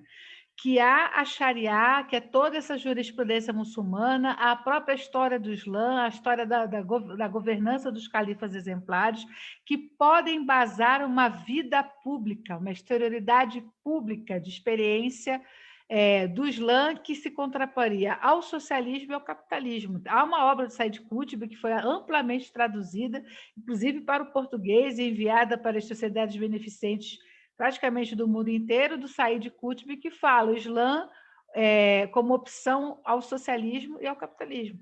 Né? Nessa ideia de que há uma universalidade, isso que é importante, gente.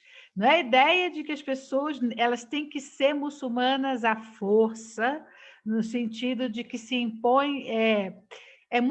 Isso é bem importante dizer, no pensamento do Qutb, existe uma universalidade, uma ética que permite o Islã realmente se contrapor ao socialismo e ao capitalismo. Na medida em que ele vai fazer uma fala que vai pegar muito poderosamente diversas lideranças religiosas, especialmente as lideranças de confrarias sufis, e também diversos imãs de áreas muçulmanas em toda a África, de que você pode ter uma ordem política que nem você mergulha no egoísmo supérfluo e nem você mergulha no ateísmo. Você não precisa deixar de ser você não precisa deixar de acreditar, é possível crer e estar dentro de uma ordem política. Isso, para a gente do Brasil, de outro enquadramento histórico-social, pode ser algo que a gente nem entenda muito. Mas, por exemplo, para as confrarias sufis sudanesas foi fundamental, quer dizer, o pan-islamismo cria mais vínculos e mais possibilidades do que o pan-arabismo, porque o pan-arabismo tinha uma enorme desconfiança dessas lideranças tradicionais. Aliás, todos os governos, eu poderia dizer, que vão surgir pós as lutas coloniais, têm dificuldade de lidar com as lideranças religiosas e com as chefaturas do mundo rural. Todos, de algum nível, eles têm dificuldade, né? Porque o colonialismo é um período histórico, né? Uma experiência histórica em que são construídas múltiplas formas de associação, de acordos e de contratos. Agora, quando você vai construir um Estado, e um Estado que se propõe ser uma homogeneização política, o que não se quer é se revitalizar esses acordos, essa multiplicidade de combinados, vamos dizer assim. O que se quer é padronizar a política. E na hora que se quer padronizar a política, o discurso do Qutb, no caso do Sudão, vem como ouro. Por quê? Porque é possível ser e exercer os antigos poderes tradicionais e até os poderes conferidos pela administração britânica, as confrarias sufis, no chamado Sudão nacional não colonial, né? Então, nesse sentido, o Qutb é muito mais instrumental para até a reorganização de poderes dessas confrarias que até hoje têm um papel muito importante na história do Sudão. E no caso, a Universidade Internacional Islâmica, num primeiro momento, ela assim, você vê na documentação, há uma preocupação muito, e até nas pesquisas sobre a Universidade Internacional Islâmica, que são o quê? As cartas convites para estudar nessas universidades, as campanhas de doação para se manter os estudantes estrangeiros nessas universidades, as cartas das sociedades muçulmanas pedindo apoio para se mandar estudante, né? E, sobretudo, isso nas universidades internacionais islâmicas, né? Que vão surgir não só no Sudão, tá, gente? Eu estou falando do Sudão porque tem a ver com o meu campo de pesquisa e de reflexão, né?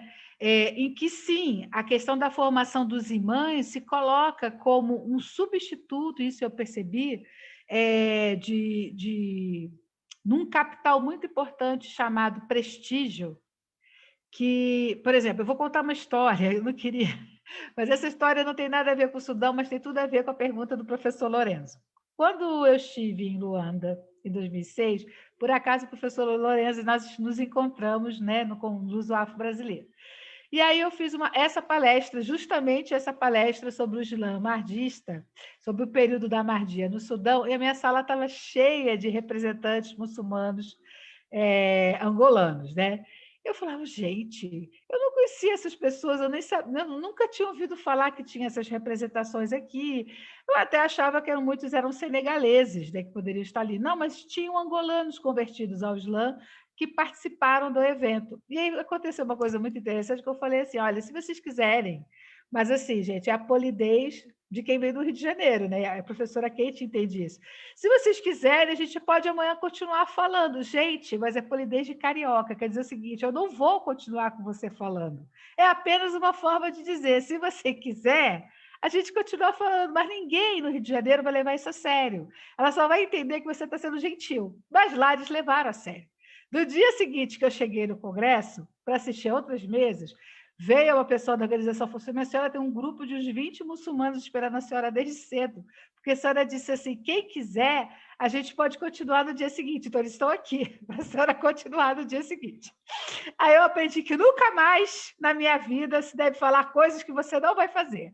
Aí foi a lição que eu aprendi. E aí a gente pediu muito, né, a organização do evento para abrir uma salinha lá de reunião, sentei com eles, e aí eles me fizeram perguntas extremamente importantes e relevantes que ampliaram muito a minha forma de observar as coisas. Eles sim, mas como se faz o prestígio do imã? Como o imã ele é respeitado, né, no Sudão? Aí eu falei, olha, o imã no Sudão ele pode ser respeitado pela herança de uma linhagem de comando, né, de uma confraria. Ele pode ser respeitado por ser de uma família de imãs, ou ele pode ser reconhecido pela sua sabedoria, pelo seu conhecimento, como uma liderança. E no Sudão, especialmente, você pode ser reconhecido pelos seus dons sobrenaturais, ou pela sua possibilidade, pelo seu acesso sobrenatural, ou pela sua experiência sobrenatural. Né? Há uma ideia que é chamada doutrina da luz muhammadiniana, de que se a luz divina te tocar, você pode ser o imã. Não tem intermédio. Aí eles ficaram mais interessados ainda. Para que eu fui falar? Aí eu continuei explicando. Aí quando acabou, surgiu um convite. Eu estava com o Carlos Eugênio, que na época era professor da UFB, mas uma professora, para a gente ir na Palanca, no MUSEC, para visitar a comunidade lá. Aí nós fomos. Lourenço, você foi com a gente nesse dia visitar o seu Sanda? Eu não lembro. Eu fui a alguma dessas visitas, não lembro muito bem, mas eu visitei, fomos juntos em alguma dessas duas, três visitas. Porque eu lembro do Carlos Eugênio e da Denise do Rio. Aí nós fomos, eu tenho muitas histórias, né? Porque essas pesquisas a gente acaba acumulando, pesquisa com pessoas vivas, você acaba acumulando muitas histórias. Aí eu fui visitar, aí o imã da Palanca falou, eu convido a senhora para tomar um chá lá em casa. Aí nós fomos, eu, o Carlos Eugênio, mais a Denise. Aí nós fomos tomar um chá, aí eu perguntei assim, mas me fala mais sobre o imã, que ele pode, Deus pode tocar e tal. Eu falei, não, em algumas experiências, dentro do universo Sufi, se acredita que esse toque da luz confere dons ou possibilidades sobrenaturais para que essa pessoa, que mostre que essa pessoa é especial, que ela não precisa passar por uma formação, porque ela já veio pronta para fazer esse papel. Aí ele falou, eu vou lhe contar uma história. Sabe como eu me tornei imã? Eu falei, não. No dia que meu avô amanheceu com seios rezando para Meca. Aí eu parei. Eu falei, estou num MUSEC de Bacongos, e eu ouço de um senhor que ele se tornou muçulmano no dia que o avô dele acordou com seios rezando para Meca. E aí eu tive que gastar um tempo, eu já tinha voltado para o Brasil, para entender o que isso significava. Né? Então, de alguma forma, essa perspectiva do toque sobrenatural e direto haviam chegado para essa comunidade, que é de grande maioria Bakongo, ou haviam próprias histórias Bakongos, ou de experiência espiritual dos Bakongos, que poderiam embasar a construção dessa liderança. Mas o filho dele, ele mandou para Khartoum. Ele falou, comigo foi assim. Mas já o meu filho, ele já foi para Khartoum, ele tem até nome árabe. Ele já tem nome árabe, ele fala árabe, e ele sim, esse aí sim vai ser o líder reconhecido da comunidade. O filho dele tinha ido para a Universidade Internacional Islâmica. Né? Então, isso me chamou muita atenção. E depois, no campo de pesquisa, eu fui percebendo justamente isso, que foi até quando eu apresentei um projeto para Bordeaux, que eu fiz sob orientação do Michel Cahen, que é aí que eu conheci o Michel. Né? O que é a construção do prestígio em comunidades muçulmanas e em alguns países lusófonos? Esse prestígio não vem da família, esse prestígio não vem de uma tradição de pessoas na religião, mas esse prestígio poderia ser conferido pelas universidades. Gente, isso é algo extremamente novo, né? Uma universidade internacional criada para conferir prestígio para a comunidade de convertidos, né? Que não teriam prestígio se não fosse dessa forma, né? Então, nesse sentido, há uma expectativa de que a comunidade de convertidos faça um esforço, um empenho maior para manter os seus estudantes nessas universidades. Aqui eu conheci alguns convertidos que foram convertidos do Rio de Janeiro e do Paraná, que foram para a Universidade Internacional Islâmica, e que as comunidades fazem um baita do esforço para manter esses estudantes lá em Khartoum. Professora? Oi. Desculpa. Nada à vontade. Antes de você continuar, nós temos 15 minutos para encerrar, né, ainda, e temos 2 perguntas no chat. Tá, então, vou só fechar o raciocínio rapidinho. Não sei, Lorenzo... perdão. Sim.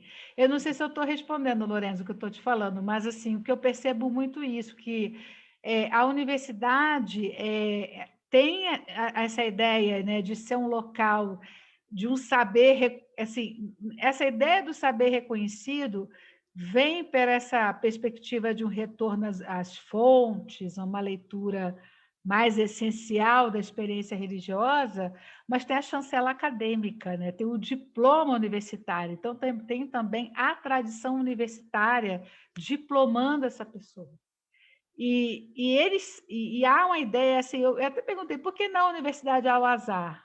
Para várias dessas pessoas que foram estudar. Não, a Universidade Al-Azhar não é para nós. A Universidade Al-Azhar é para quem já de uma história muçulmana muito diferente da nossa. Então, é muito interessante. Então, essas universidades islâmicas internacionais que surgem é justamente dessa ideia de levar esse Islã como uma experiência pública, de vivência da vida pública, para países sem nenhuma tradição muçulmana. Só que isso não se torna projeto dos estados, isso se torna um projeto das comunidades religiosas, que buscam legitimidade.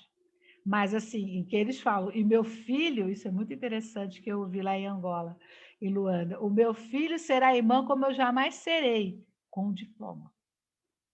Então, é muito interessante isso, né? Então, só para trazer isso. E pode passar, Kate, as 2 perguntas. Desculpa. Temos 2 perguntas da Girlane Santos e do Alexandre Santos. Vou ler para você da Girlane. Bom dia, professora. Minha questão é sobre o seu referencial teórico, quais as obras a senhora utilizou para embasar a sua pesquisa. E a segunda do Alexandre, como podemos compreender a rede de mobilidade que as práticas missionárias provocaram diante de um cenário de transição do colonial para o pós-colonial. Alexandre Santos, também aqui da UFAM. Obrigada, Alexandre. Obrigada, Girlane. 10 minutinhos, um pouquinho menos. Então, vamos lá. Essas redes de mobilidade passavam, por exemplo, no caso, vou começar da última para a primeira, né? Essas redes de mobilidade, por exemplo, uma coisa muito legal, e que quem descobriu isso foi o Terence Ranger, e aí já respondendo a Girlane, eu li bastante a pesquisa do Terence Ranger, eu li a pesquisa do Richard Loban Jr., mas os meus referenciais são muito da antropologia. Eu li as pesquisas do Miveng, que é um antropólogo sudanês que vai justamente fazer essa... Sudanês, não. Ele é um antropólogo congolês, mas que vai falar justamente desses diálogos entre cristianismo e islamismo. Eu li também muito o Máximo Zaccaria, que foi um pesquisador desse universo italiano em contato com o Sudão. Eu li a pesquisadora sudanesa Ainá Ahmed. Então, eu li uma bibliografia que está diretamente ligada a esse debate da história do Sudão e do condomínio e desse Islã Sufi, né, de modo especial. Né? Eu li o Patrick Manning para entender os processos escravistas na região.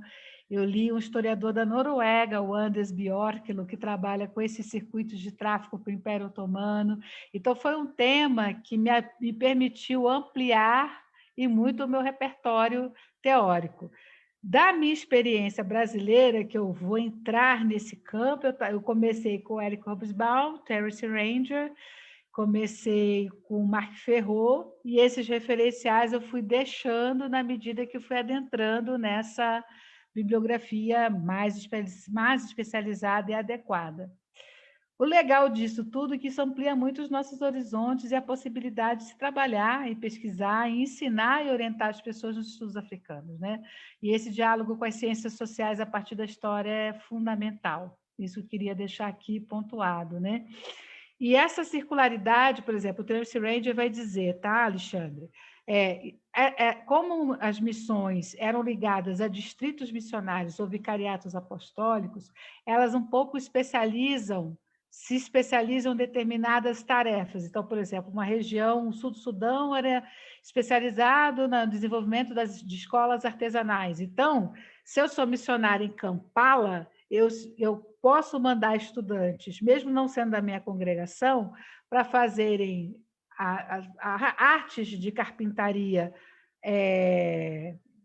no sul do Sudão, por exemplo, numa região específica, e mandar para o Quênia, para Nairobi, jovens que eu quero formar como elite intelectual. Então, tem muitos intelectuais sudaneses que cresceram nas missões cristãs ou que estudaram na Universidade Católica de Kampala ou que estudaram no Quênia.